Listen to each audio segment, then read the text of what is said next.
People tend to underestimate countries that don't dominate the map. Qatar rejected that logic entirely. Instead, it designed a strategy based on patience, precision, and timing, a strategy its rivals struggled to match. Half a century ago, Qatar faced a dilemma few understood. The Gulf was suddenly becoming wealthy from oil, and governments were spending at a dizzying speed. Palaces rose, fleets were purchased, ambitious projects were launched overnight. It was a race to display modernity. It began quietly establishing institutions, legal frameworks, sovereign funds, and long-term contracts that would not show returns for decades. While others were chasing milestones, Qatar was building mechanisms.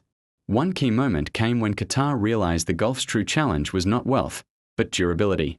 Oil would not remain the world's primary fuel forever, and price shocks could devastate any country with a one-dimensional economy.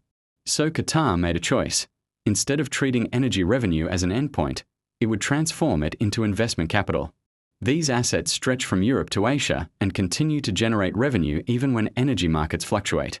Few noticed at first, but it fundamentally changed Qatar's economic exposure.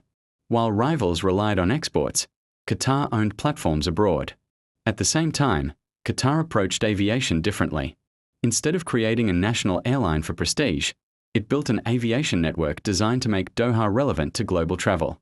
The result was not just a successful airline, it was a transportation artery that positioned Qatar between continents. When geopolitical tensions blocked certain routes in the region, Doha became a neutral alternative. Geography that once seemed limiting became an advantage.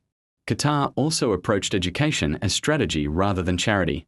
Instead of sending students abroad, it convinced leading universities to build satellite campuses inside Qatar. This created knowledge clusters on its own territory, reduced brain drain, and brought researchers into proximity with industries and policymakers. While rivals imported labor, Qatar imported intellectual infrastructure. The long game showed up yet again in cultural policy. Qatar invested in museums and heritage projects decades before the world began paying attention to Gulf cultural identity. These institutions later became symbols during global events, anchoring Qatar's historical narrative at a time when rival states were scrambling to explain theirs. Perhaps the clearest sign of Qatar's long horizon is how it handles time. Many countries focus on immediate public approval or quick diplomatic wins. Qatar focuses on agreements that stretch across 20, 30, even 40 years, LNG supply deals, defense cooperation, aviation rights, soft power platforms, and foreign holdings that will matter long after the founders of these policies are gone.